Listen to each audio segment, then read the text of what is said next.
हरिशंकर जी गोयल है, एडवोकेट रहे हैं, अभी भी है एडवोकेट। और अलवर के इतिहास के बारे में जितनी जानकारी इनके पास है इतनी शायद मैंने किसी के पास नहीं देखी। तो आज हमारे बीच में है, ये हमारे लिए सौभाग्य की बात है।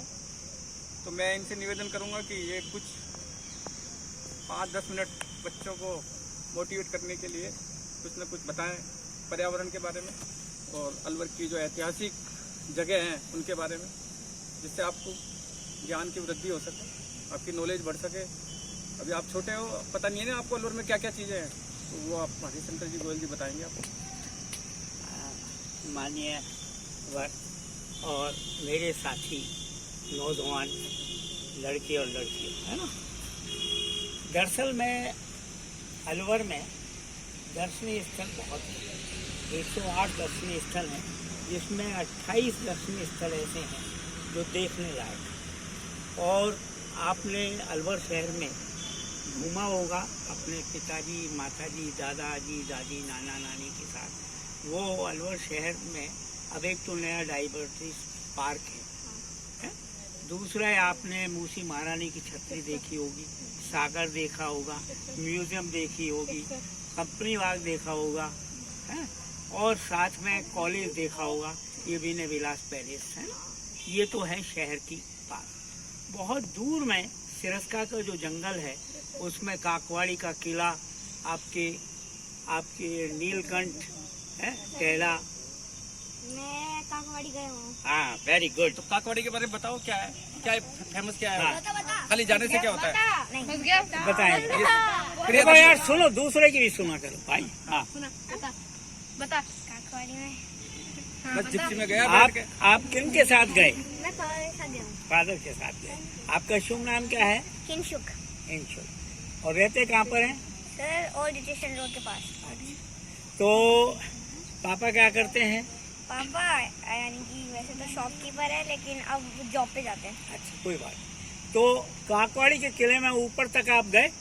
नहीं, जीप से ऊपर जीप पहुंचते से हैं? नहीं, जीप से और नहीं। फिर क्या से उस किले में भीतर आप पेंटिंग्स देखी होंगी आपने, किले में क्या से ऊपर पहुंचकर छत पे, और फिर पूरा जंगल देखा होगा। काकवाड़ी नहीं गए, ये खाली सरिस्का गए होंगे। काकवाड़ी जाना अलाउ कहाँ है इतना?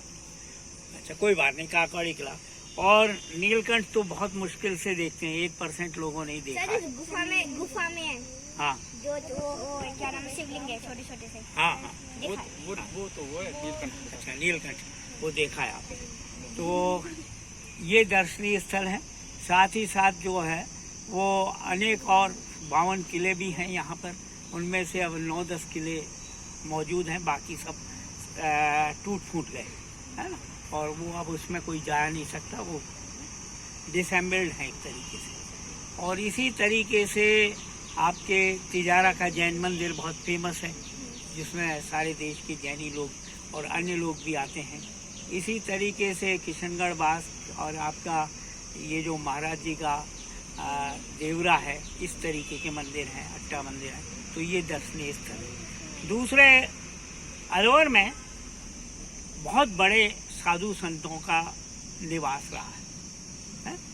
और उसमें आपके ये जो डहरा शाहपुर है, इसमें है, स्थान है। साथ ही साथ चंदरबाई, कविताबाई, गंगाबाई, इस तरीके से ये साधु संत रहे।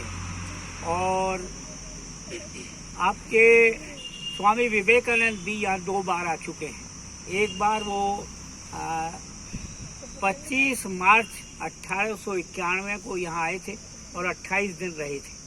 और तब वो स्वामी नहीं कहलाते थे, सन्यासी थे, और बाद में वो स्वामी बने और बहुत फेमस आदमी, उनकी आपने किताबों में जानकारी की होगी। फिर 1897 में भी यहाँ 1 हफ्ते के लिए अलवर आए थे, जब उनका स्वागत खेरड़ी में हुआ था।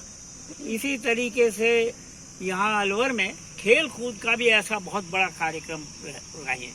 अलवर में की जो क्रिकेट टीम थी महाराजा जयसिंह की, वो कैंप से यहाँ देश में भी और विदेश में भी खेलने जाती थी। रामसाय जो उनके एक अच्छे खिलाड़ी थे, हैं, और आपके महाराजा के जो मामा थे, महाराजा जयसिंह के जो मामा थे, वो रणजीत सिंह थे और उसी के नाम से रणजीत डी ट्रॉफी जो है वो संचालित है। और राम साहेब भी होती है। हाँ। राम साहेब मेमोरियल भी कितने राम साहेब मेमोरियल भी स्थानीय लेवल पर है, आपने सही फरमाया, तो वो भी है। साथ ही साथ फुटबॉल के खिलाड़ी भी यहाँ बहुत हुए हैं।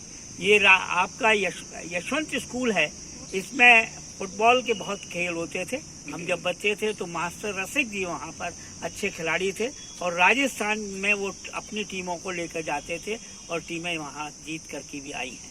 इसी तरीके से वॉलीबॉल में भी अलवर का स्थान रहा है।